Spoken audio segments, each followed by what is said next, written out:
김현정의 뉴스쇼 오늘 특집으로 꾸미고 있습니다. 2부 출발합니다. 어제 여러분은 어떤 장면이 가장 인상적이셨어요?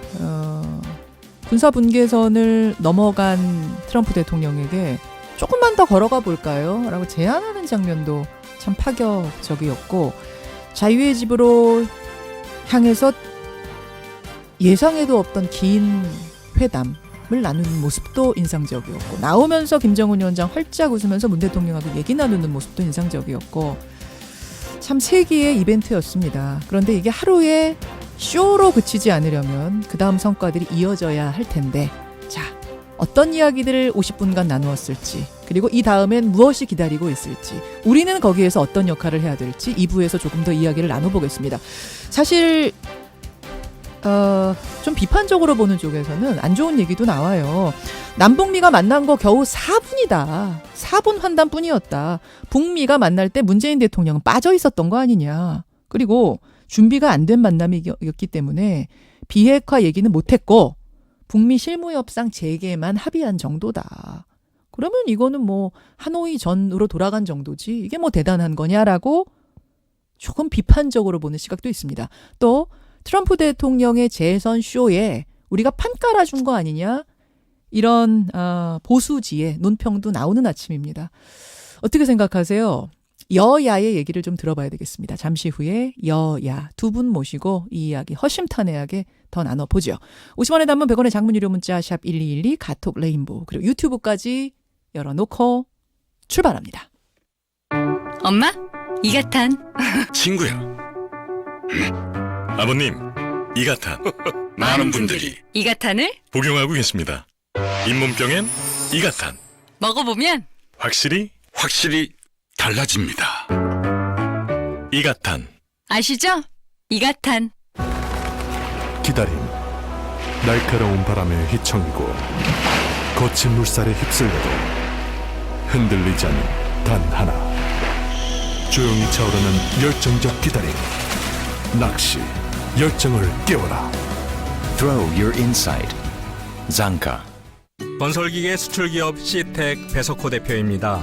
수출기업 여러분, 해외 기술 규제로 수출 어려우시죠? 저희도 동남아 국가에 수출할 때 각종 인증 문제가 어려웠는데 국가기술표준원 TBT 컨설팅과 함께 인증 문제를 해결했습니다. 무역기술 장벽 함께 풀면 수출이 풀립니다. TBT 대응 문의 1381. 들리세요? 여수바다가 들려주는 파도 소리.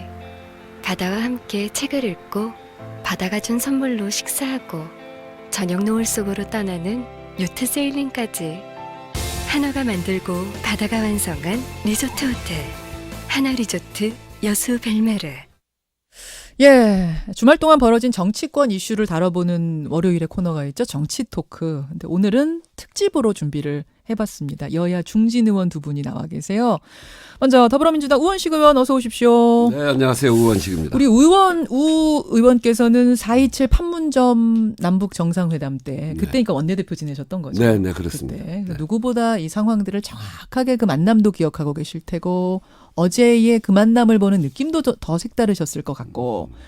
김영우 의원님 어서 오십시오. 네, 반갑습니다. 자유한국당 김영우 의원도 오늘 나와 계시는데 김 의원은 뭐 20대 국회 국방위원장 지내시고 네, 국방위 외교위 두루 거치시고 네, 그렇죠. 예, 그래서 또 어제 상황이 남다르게 보이셨을 거고. 예, 그렇습니다. 그래서 이렇게 두 분을 오늘 여야 중진을 모셨습니다. 자, 첫 시작은 한 줄 평으로 하죠. 한 줄 평. 어느 분 먼저 하시겠어요? 어렵네요. 김영우 의원님. 한 줄, 두 줄인 것 같은데. 두 줄 괜찮습니다. 예. 실질적인 해법이 될 것인가, 이것이 문제로다. 입니다. 실질적인 해법이 될 것인가. 될 것인가 이것이 문제로다. 예, 예. 애매하게 던져서 잠깐 기다리십시오. 자, 우원식 의원님. 66년 전 전쟁의 두 당사자가 반목과 대결의 상징인 이 군사 분계선에서 만난 것은 사실상 종전선언을 한 것이라고 해도 과언이 아니다. 사실상의 종전선언이라고 해도 과언 아니다. 그 왜 그러냐면 예. 그 여기서부터 풀어가 보죠. 네. 왜 그렇습니까? 정말 66년 전에 적대 국가 아닙니까? 예. 그리고 66년 동안 그랬던 건데 이게 반목과 대결의 상징인 군사 분계선을 넘어서 예. 판문각까지 걸어갔단 말이에요. 예. 미국의 대통령이. 그걸 보면서 이제는 한반도에서 전쟁은 더 이상 없겠구나 하는 느낌을 받았어요.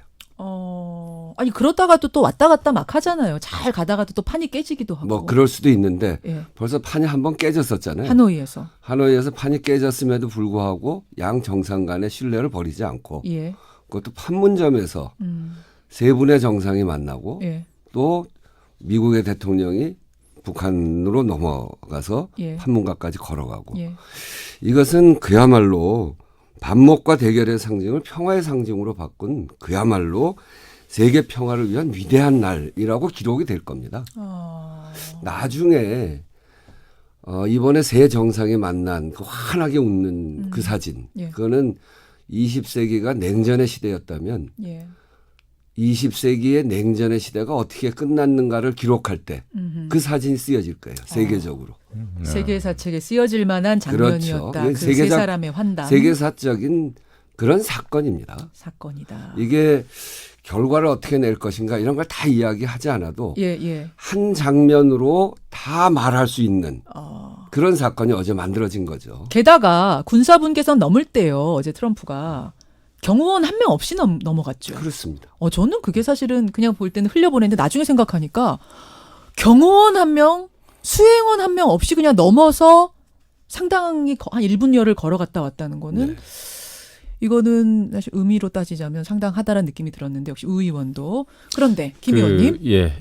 아마 분명히 역사적인 사진을 한 장 남기는 데는 성공을 했습니다. 예.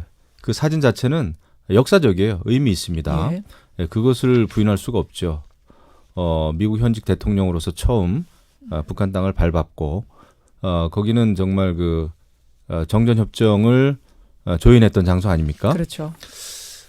그럼에도 불구하고 우리는 또 과도하게 흥분만 하고 있을 수는 없다. 결국 남북 정상을 회담을 하든 아니면 북미 정상회담을 하든 우리가 회담을 하는 근본적인 이유는 북한의 비핵화라고 하는 실질적인 목표를 달성해야 되는 겁니다. 예. 우리 역사적으로 봤을 때 그 많은 그 화려한 평화회담들이 있었습니다. 외국 사례도 그랬고요. 예. 뭐 챔벌린 영국 수상도 히틀러와의 평화회담 마치고 와서 영국에서 엄청나게 환영을 받았습니다. 근데 그 이듬해 이제 2차 대전이 일어났죠. 그리고 북한의 비핵화와 관련해서도 1994년에 스위스 제네바 회담 결과 그 제네바 그 회담 결과 이제 성명서도 발표가 됐고 또 2000년대에도 2005년인가요? 6차 회담 결과 9.19 공동 성명서도 아주 보기 좋게 발표가 됐습니다마는 역시 북한의 비핵화라고 하는 문제는 이렇게 단순하진 않다. 아직까지도 엄청난 그 과제를 남겨두고 있지 않습니까? 예. 더더군다나 올해 그 스웨덴의 스톡홀름 국제평화연구소라고 하는 아주 그 핵과 관련해서는 뭐 굉장히 그 권위 있는 연구소죠. 예. 핵 연감을 매년 발표했는데 올해 초에 발표된 거 보면은 세계의 핵무기는 좀 줄었지만은 북한의 핵무기는 20개에서 30개 정도다. 이것은 그 전해에 비해서 10개에서 20개였거든요. 예. 그러니까 북한의 핵 능력은 계속해서 고도화되고 있는 상황입니다. 이게 현실입니다. 이것을 우리가 직시를 해야 되겠죠. 이런 상황에서 북미 정상이 뭐 요새는 정말 정상회담도 이렇게 트럼프 덕분에 번개팅으로 만나는 이런 이제 시대가 됐습니다마는 결국은 대화의 재개라고 하는 측면에서는 굉장한 의미가 있지만 앞으로 이제 실무 회담과 많은 그 넘어야 될 산이 있겠죠. 이런 그 과정을 통해서 실질적인 북한의 비핵화 조치를 바라봐야 된다, 직시해야 된다. 이것은 우리가 잊지 말아야 될 숙제다 이렇게 생각합니다. 역사적인 장면인 건 인정. 근데 이게 역사적인 장면으로 끝내 기억이 되려면 이 뒤가 잘 풀려야 된다. 뭐가 나와야 된다. 이 말씀이신 그렇죠. 거죠? 사진 한 장은 얻었지만은 이것이 역사적인 해법이 되는 게 더 중요하다. 오케이. 그러니까 예. 이제 우 의원님. 그 뒤에 풀려야죠. 이것 하나로 모든 것이 다 끝났다 이런 건 아니고 제가 얘기하는 것도 더 이상 전쟁이 일어나지 않겠다. 예. 실질적인 종전 선언을 한 것이 아니냐 이렇게 얘기한 것. 예. 종전 선언을 한 것은 아니죠. 근데 그런 느낌을 받았다는 예, 것이고 예. 앞으로 과제가 굉장히 중요한데 말씀하신 대로 이번에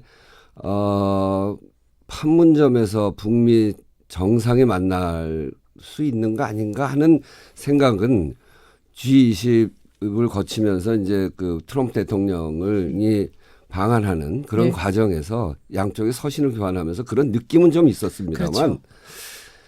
진짜로 이 미국 대통령이 북한으로 들어가는 거라든지 또 세 정상이 네. 한꺼번에 만난 거라든지 이건 그 깜짝 놀랐잖아요. 아니, 의원님도 여당 의원도 모르셨어요. 아니, 몰랐죠. 중진도 진짜 모르셨어요. 예, 몰랐습니다. 근데 아니, 그러니까 야당도 모르셨죠. 저는 조금 알았습니다. 어떻게 왜냐하면은 예, 트럼프나 김정은의 경우에는 예. 서로 위민할 수 있는 좋은 기회였어요. 예. 어차피 트럼프 대통령은 북한의 핵 문제를 푸는 데 있어서 과거 오바마 정부에 비해서 무언가 성과를 내야 하는 다급한 상황입니다. 왜냐하면 본인이 그것을 계속해서 주장해 왔고 특히나 내년에 이제 재선에 성공하려면 지난 그 2차 하노이 북미 회담에서의 그 노딜 여기에서 깎인 그 체면을 회복해야 된단 말이죠. 그런 의미에서 트럼프 대통령이 이제 북한의 김정은 판문점에서 만나자 오라라는 거 아니었습니까? 트위터 글 자체는. 그러니까 예측은 물론 그렇게 누구나 할 수 던져보는 있는데 시기였지만 그 다음에 이제 김정은 입장에서도 정말 그 수령의 어떤 무오류성이 깨지지 않았습니까? 지난 그 하노이 회담 이후에 그런 면에서는 이제는 명실공히 핵 보유국의 지도자로서 당당하게 트럼프 미국 대통령을 판문점에서 만난다라고 했을 때 믿지는 장사가 전혀 아니죠. 그러니까 정보는 없으셨죠, 근데 그냥 예상이셨죠. 정보는 물론 없었죠. 그러니까요. 하지만 그걸 여쭙는 그러니까 거예요. 친서 교환이 예, 이제 예. 오고 가고 하면서 예, 예. 분위기 느낌, 좋다. 느낌. 트럼프 대통령이 뭐 굉장히 김정은에 대해서도 굉장히 훌륭하고 뭐 뷰티풀하고 뭐 이런 이야기를 항상 하지 않았습니까? 예. 저는 네. 기획된 만남이다 생각을 해요. 그러니까 이제 뭐 우리 김영우 의원은 뭐 그렇게 볼 수도 있을 텐데 그런 예측 혹시 그러지 않을까 예. 워낙 두 분 친서를 주고 받으면서 분위기가 좋았으니까. 그리고 이제 판문점 이야기도 좀 있었고 그래서 혹시 그러지 않을까 하는 생각은 했습니다만 북한과 미국과의 관계가 어떤 관계입니까? 66년 동안 으르렁댔던 관계 아니에요?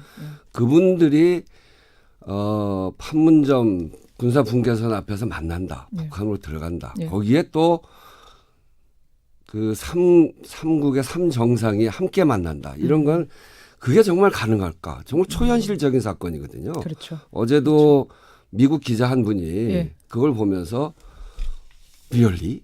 이렇게 얘기를 한단 말이에요. 이게 정말 지난번에 그 판문점에서 제가 이제 그 판문점에도 갔었던 적이 있습니다만 그 남북 정상회담 때 그 이후에 두 분이 단독으로 또 원포인트로 만났잖아요. 그랬었죠. 그때도 깜짝 놀란 거 아니에요? 그때도 진짜 깜짝이었던 거죠. 정말 깜짝이었죠. 근데 이번에도 비슷한 거라고 보세요. 깜짝이라 정말 깜짝이라. 전 그렇다고 봅니다. 자, 그러면 잠깐 아니 그래서 지금 이제 김영우 의원도 그 말씀하셨습니다만 번개팅한 거죠. 번개팅. 세기의 번개팅. 예측은 그럴 수도 있겠다라는 생각은 있었지만 트윗으로 날리고 그것에 대해서 응답하고 그리고 바로 공식 제안하고 만나고 김정은 위원장도 공식 제안해서 들어오는 거에 대해서 깜짝 놀랐다는 거 아닙니까? 이렇게 그 세 분의 정상이 만나는데 아무 의전 없이 어제 그걸 보면 기자들도 다 엉켰어요. 기자들도 몰랐어요. 전혀 기자들도 몰랐어요. 모르고 원래 전혀 몰랐어요. 좀 준비를 했다면 기자들의 동선 뭐 이런 것들이 다 준비돼서 어제 TV를 이렇게 보는데 3정상의 얼굴이 잘 안 나와요. 기자들 머리에 자꾸 가려가지고. 그런 걸 보면 전혀 준비가 안 된 상태에서 만난 거거든요. 그러니까 이런 번개팅으로 세 분의 정상이 만날 수 있다는 것 자체가 모든 의전을 파격적으로 던지고 만난 거란 말이죠. 그렇죠. 그래서 그걸 보면서 어떤 느낌이 드냐면 앞으로 북미 간의 비핵화 협상이 굉장히 어려운 문제들이 많이 부닥칠 겁니다. 그렇죠. 그리고 지금은 이제 비핵화 협상이기 때문에 북미 간에 해결해야 될 문제들이 많고요. 어제 그 한 장면은 뭐냐면 예, 아무리 어려운 문제가 부닥치더라도 예. 의전을 파격적으로 극복하고 문제를 파격적으로 극복할 수 있는 지혜가 새 정상에게 있다는 것을 있다. 대외적으로 선언한 것이고 그런 자세를 가지고 이것을 끌고 가겠다. 예. 이런 거 아닙니까? 그런 점에서 보면 그 어제의 한 장면의 만남은 상징. 굉장히 많은 걸 이야기하고 앞으로 협상에 있어서도 문제는 어렵지만 문제를 극복해 나갈 충분한 지혜를 새 정상이 갖고 있다는 걸 자, 보여준 거다. 그 한 장면에 대해 이제 이런 해석이 있는 건데 잠깐 그 김정은 위원장이 만나고 나서 자유의 집으로 이제 이동을 하고 나서죠. 하고 나서 첫 마디 했던 거 들어볼까요? 미리 사전에 합의된 만남이 아닌가 이런 말들도 하던데 나 역시 깜짝 놀랐고 정식으로 오늘 여기서 만날 걸 제안하시는 말씀을 오후 늦은 시간에야 이렇게 알게 됐습니다. 미리 사전에 만남이 합의된 거 아닌가 이런 말도 하던데 나 역시 깜짝 놀랐고 오후 늦게야 알게 됐습니다. 이런 이야기를. 근데 우리가 이제 물론 그 만남의 형식 가지고 우리가 너무 고민할 필요는 없습니다. 이미 만났고요. 예. 다만 저는 이제 그런 생각은 해봤죠. 북한의 그 평양하고 판문점은 177km 정도예요. 서울 대전 거리고. 예. 이런 상황이고 이제 북한의 입장에서는 여러 가지 의전이나 경호, 신경을 쓸 수밖에 없죠. 그런데 우리가 눈여겨봐야 될 것은 예. 트럼프 대통령의 친서를 보고 나서 예. 북한의 반응은 딱 그랬습니다. 남다른 용기에 사의를 표한다. 흥미로운 내용을 심중히 생각해 볼 것. 이런 식으로 돼 있어요. 어떤 용기에 사의를 표한다. 예. 이게 이제 트럼프 대통령이 보낸 친서를 보고 김정은 위원장의 반응이었죠. 예. 똑같습니다. 어제 그 북미 정상회담 하고 난 다음에 북한의 김정은 위원장은 뭐라 그랬냐면은 그 트럼프 대통령의 남다른 용단에 감사한다. 뭐 이런 식의 표현을 했어요. 똑같아요. 친서를 보고 나서 그다음에 어제 북미 정상회담을 하고 나서의 표현이 똑같은 거 보면 상당히 좀 기획은 됐겠다 생각합니다. 근데 역시 이것을 풀어가는 이 트위터를 알리고 또 북한이 여기에 그 답변을 보내고 최선희 외무부상이 답변을 보내고 하는 형식을 통해서 어쨌거나 뭐 깜짝 쇼를 했죠. 그런데 깜짝 쇼든 번개팅이든 만났다는 것 자체가 중요하죠. 이것을 폄훼할 필요가 전혀 없습니다. 다만 이것이 이제 실무회담을 꾸려서 2, 3주 안에 실무회담을 재개한다는 거 아닙니까? 그렇습니다. 이것을 우리가 이제 주시해 봐야 되고 결국 앞으로 그러면서도 이제 그 트럼프 대통령은 대북 제재를 서두를 필요는 없다. 서두르진 않겠다.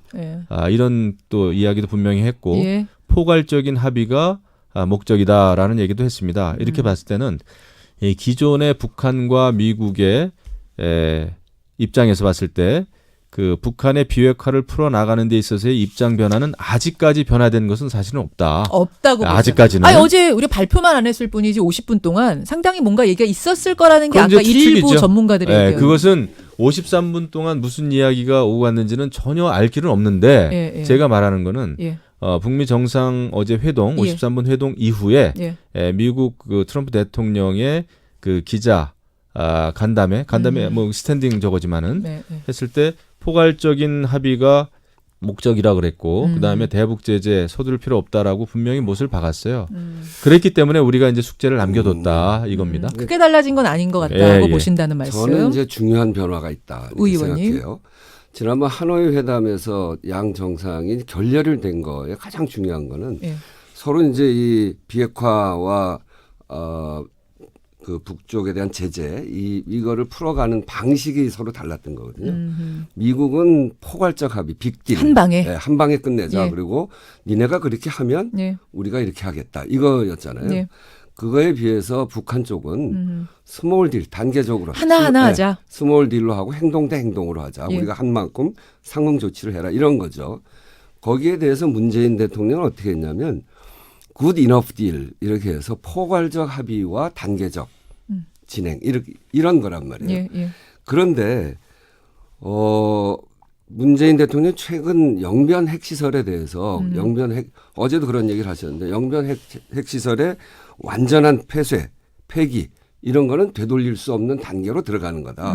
비핵화의 문으로 들어가는 거다. 이렇게 이야기를 했고 그것에 대해서 트럼프 대통령은 영변 핵시설 폐기는 하나의 단계다. 단계라는 이야기를 해요.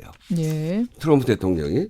또 더더군다나 나가면 6월 28일 날 비건 특별대표가 이렇게 얘기를 합니다. 6.12 싱가포르 북미 공동 성명의 공약을 동시적, 단계적으로 진전시키기 위해서 북측과 건설적 논의를 할 준비가 되어 있다. 그 얘기는 네. 미국이 우리가 제안한 굿 이너프 딜에 굉장히 가까워져 와 있고 단계라는 용어를 쓰기 시작함으로 해서 굉장히 많은 그 하노이 회담에서 이견으로 보였던 부분이 굉장히 가까워져 와 있다는 겁니다. 알겠습니다. 그런 점에서 보면 충분히 앞으로 이견을 좁혀져 갈 수가 있고 그래서 이 실무회담을 통해서 포괄적인 합의를 해야 되지만 그 속에서 단계적 접근 이런 것들도 충분히 논의가 가능한 거 아니냐. 예, 그렇게 예. 생각을 합니다. 자, 이렇게 뭐 한 장면을 놓고 해석은 조금 다릅니다. 여전히 큰 변화는 없다는 것과 이제 기대를 해본다는 수준과 아니다. 이미 진전이 있어 보인다라는 뭐 여러분의 판단에 맡기기로 하고요. 자, 오늘 정치 토크 두 분과 함께하고 있습니다. 민주당 우원식 의원, 자유한국당 김영우 의원. 오늘 아무리 큰 이슈가 있어도 하나 좀 짚고 넘어가야 될 것이요. 지난 금요일에 국회 정상화 첫 발을 뗐습니다. 근데 그 과정에서 좀 진통이 있었어요. 상처도 있고. 우선 요건 우원식 의원한테 제가 질문 드려야 될 것 같아요. 심상정 의원이 화가 많이 나셨어요. 네. 아니 사전 협의도 없이 정개특위 위원장 나는 해고당했다. 직접 한번 들어보시죠. 받은 적이 없어요. 비정규직 해고시킬 때 뭐 협의하고 해고시키나. 근데 문자 통보도 없었어. 더불어민주당이 선거제도 개혁에 대한 진위가 무엇인지 입장을 분명히 밝혀주시기를 바랍니다.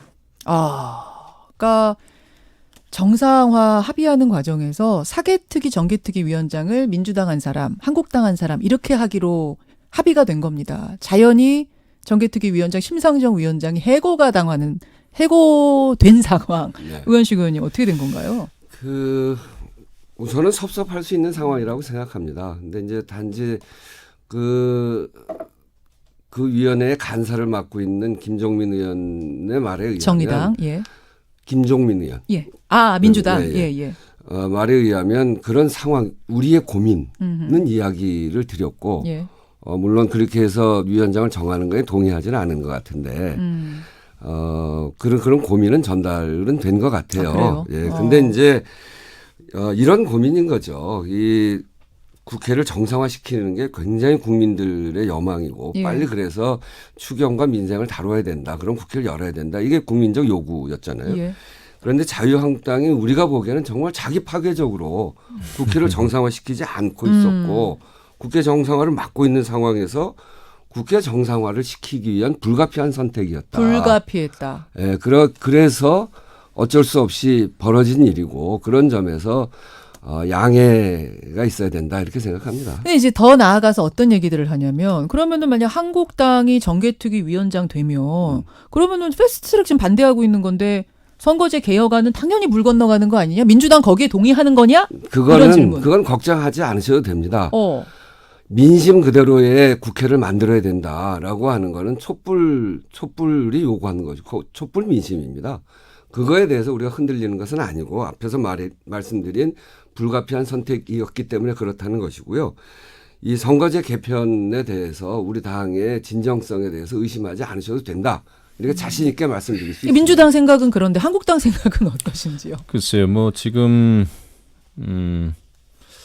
국회 정상화 중요하죠. 그리고 이제 우리 당은 여러 상임위 전면 복귀하는 걸로 이제 의결을 했죠. 의총에서. 예. 근데 이제 정작 필요한 것은 정치 정상화할 겁니다. 왜냐하면 지금 워낙 민주당하고 자유한국당을 제외한 다른 정당, 범여권 4개의 정당이 사실은 힘으로 밀어붙여 왔어요. 그래서 여기까지 자유한국당도 좀 떠밀려온 측면이 있습니다.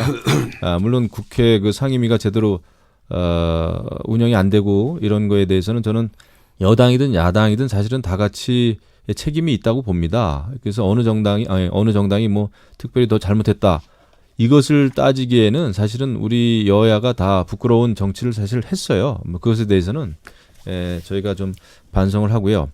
다만 앞으로도 모든 상임위에서도 그렇고 또 패스트 트랙에 태워진 3가지 법안을 우리가 다루는 데 있어서도 예. 숫자와 힘으로만 밀어붙여서 되겠는가? 그거에 이제 근본적인 고민이 있는 거예요. 그리고 정개특위, 사개특위, 물론 이제 상임위원장 자리 하나를 자유한국당이 이제 차지하게 예. 됐죠.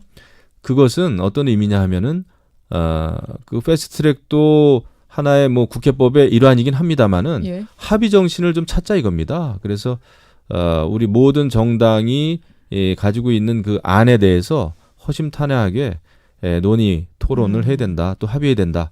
뭐 그런 자세로 우리는 임할 수밖에 없는 근데 거죠. 한국당 지금 패스트트랙 안에 올려져 있는 그 법안에 대해서 반대시잖아요. 우리는 우리의 안이 있는 거기 때문에 예, 예. 우리의 안이 없었던 게 아닙니다. 그리고 지금 민주당은 계속해서 선거제도에 관련해서도 그렇고 자유한국당은 왜 안도 내놓지 않고 예. 패스트트랙 자체를 반대했느냐 이렇게 계속 주장을 하시는데 전혀 사실과 다른 이야기입니다. 그 장제원 그 정개특위 간사도 그랬고 우리는 국회의원 숫자를 10% 줄이는 안 270명으로 하는 안을 여러 차례 정개특위에서 냈죠. 예, 냈죠. 그 안과 지금 패스트트랙에 올려져 있는 안의 갭이 워낙 크기 때문에 결국은 이렇게 하다가 안 되는 거 아니에요, 의원님? 이게 왜 패스트트랙으로 갔냐면 예. 작년 연말에 그 정의당과 그리고 바른당의 당 대표가 단식을 했죠. 예, 예. 선거제 개혁 때문에. 그래서 예. 그때 합의한 게 3당의 그 원내대표를 비롯해서 합의한 게 뭐였냐면 이 연동형 비례대표제로 가는 것을 적극적으로 검토하기로 이렇게 합의한 거거든요. 예, 예. 그래서 그걸 그렇게 가려고 하니까 자유한국당 원내대표가 즉각 또 합의한 내용을 부정하고 그다음에 오히려 완전히 거꾸로 가는 비례대표를 없애고 국회의원 숫자를 내면서 예, 예. 다른 정당 사이에서는 자유한국당이 이거 할 생각이 없구나. 그렇게 된 겁니다. 그러니까 정치에서 가장 중요한 건 신뢰거든요. 예.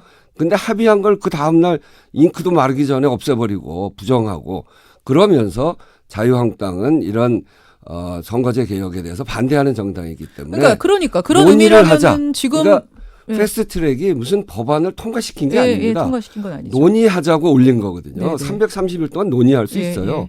근데 그 올리는 것조차 온몸으로 막은 거 아닙니까? 그러니까 제 그런 점에서 질문은 잘못된 연동형 거죠. 비례대표제에 대해서 이렇게 반대를 강하게 하고 있는 자유한국당이 정개특위 위원장이 되면 사실상은 그러면은 지금 패스트트랙에 올려져 있는 그 안 혹은 비슷한 안도 어려운 거 아니냐, 사실상 깨진 거 아니냐 이 질문 드리는 거예요. 그러니까 이제 그런 질문이 있을 수 있기 때문에 예. 무엇을 위원장으로 맡을지에 대해서는 저희 사개특위가 의총에서 될지 정개특위가 될지. 그러니까 이제 제일 의석을 제일 많이 갖고 있는 정당이 먼저 선택하는 거거든요. 아하. 그런 점에서 여러 가지를 잘 고려해서 저희가 충분히 검토해서 그럼 민주당이 정개특위 위원장 선택. 갑니까? 뽑으실 겁니까? 아니 그거는 이제 의총에서 충분히 논의해서 결정하겠습니다. 예. 한국당은 그러면 사개특위 맡아라 하면은 그쪽 맞는 건 우리는 찬성이세요? 원래 우리 우원식 의원님 말씀하셨듯이 예. 우선권은 민주당의 예. 선택에 있습니다. 예. 그래서 우리는 그 민주당이 선택하는 그 특위 말고 다른 특위에 이제 위원장을 맡게 돼요. 근데 다만 우리가 뭐 어떤 그 특위의 위원장을 맡게 되든 간에 선거제도 아닙니까? 선거제도 예, 예. 정개특위 위에 올라가 있는 예. 법안이 선거제도이기 때문에 이것은 당연히 합의해야 되는 거죠. 이것을 일방적으로 그냥 룰을 정해버리고 이러면은 그것은 정말 합의 정신에 맞지 않다라는 말씀을 제가 좀 강력하게 드립니다. 예. 자, 제가 그러니까 이제 의원님 마지막 합의할 말씀? 수 있어야 된다는 겁니다. 그러니까 합의 정신을 가지고 우리가 논의를 해 나가겠습니다만 모든 국민과 모든 정당이 이런 방향으로 가자고 하는데 예. 완전히 거꾸로 가면 아무것도 못하는 거 아닙니까? 그러니까 자유한국당도 이제 좀 그 국민들이 요구하고 있는 바가 뭔지 이런 것들을 잘 파악을 해서 논의의 장으로 대화의 장으로 나와야 된다. 이렇게 말씀드립니다. 자, 1분 남았는데 하나만 이건 그냥 단답형으로 확인하고 갈게요. 24일에 합의문이 있었잖아요. 24일에 합의를 했다가 나경원 원내대표가 한국당 의총 열어보고 다시 이거 안 됩니다 했던 그 합의문. 네. 그 합의문 안에 국회 일정이 있었고 뭐 추경에 대한 얘기 등등에 있었는데 이게 효력이 있는 겁니까 없는 겁니까? 효력이 없죠. 왜냐하면은 그 나경원 원내대표가 그때 합의를 할 때 그 예. 순간에도 이것은 의총에서 추인이 필요한 합의문이다라고 그 의사 일정도 무효입니까? 분명히 얘기했고 그것이 부결된 거거든요. 그래서 앞으로 의사 일정은 여야 원내대표 간에 합의를 해야 되는 거죠. 의원님. 그러니까 저도 원내대표 했잖아요. 예. 여야 원내대표 합의는 국민들에게 선포하는 순간 그 합의입니다. 그러니까 당내 절차를 더 거쳐야 될 것 같으면 국민들한테 선포하지 않는 거죠. 합의했다고 다 공동 발표를 해놓고 그리고 그 합의는 무효다 이렇게 얘기하는 거는 국민을 기만하는 겁니다. 그럼 의사일정 거기 합의된 거 당연하죠. 유효하다. 당연하죠. 아, 요게 또 하나 불씨가 되겠네요. 정상화됐다고 해서 전 다 된 줄 알았는데 요것이 하나 또 그러고 특별한 게 갈등으로- 없어요. 예, 예. 저 국회 의사일정을 만든 거거든요. 예. 국회 의사일정 안에서 예. 논의를 하면 됩니다. 알겠습니다. 여기까지 두 분과 함께 뜨거운 정치 토크 고맙습니다. 오늘 목선 얘기는 안 하네요. 북한 목선 얘기는. 북한 목선 얘기는 지난주에 저희 한참 했어요. 여기 질문에 다 들어있던데. 아, 목선 얘기도 들어있었나요? 목선 진상조사단장인데. 아, 조사단장. 제가 드릴 그러면 말씀이 하시고 싶은 얘기가 많아서 김영우 의원님 30초씩 하죠 뭐. 예. 다음번에 더 해야 돼요. 제가 예. 약속을 드리는데 한 번 더 인터뷰를 모시겠습니다. 요 얘기는 아마 국회 정상화되고 나서는 꼭 또 이야기가 될 불러주십시오. 거라서 예, 30초씩 꼭 나오셔야 돼요. 30초씩 한마디만 더. 아니 지금 뒤에 또 기다리고 계시는 분들이 많아서 제가 따로 네, 인터뷰로 진실을 10분 밝혀봅시다. 드리겠습니다. 나도 할 말이 있는데. 오늘 고맙습니다. 네, 감사합니다. 감사합니다. 자유한국당 김영우 의원, 더불어민주당 우원식 의원이었습니다. 김현정의 뉴스쇼는 청취자 여러분의 참여로 이루어집니다. 트위터, 페이스북, 레인보우 게시판, 그리고 단문 50원, 장문 100원의 유료 문자 샵 1212, 우물정 1212 통해 참여하실 수 있습니다. 김현정의 뉴스쇼, 여러분과 함께 만듭니다.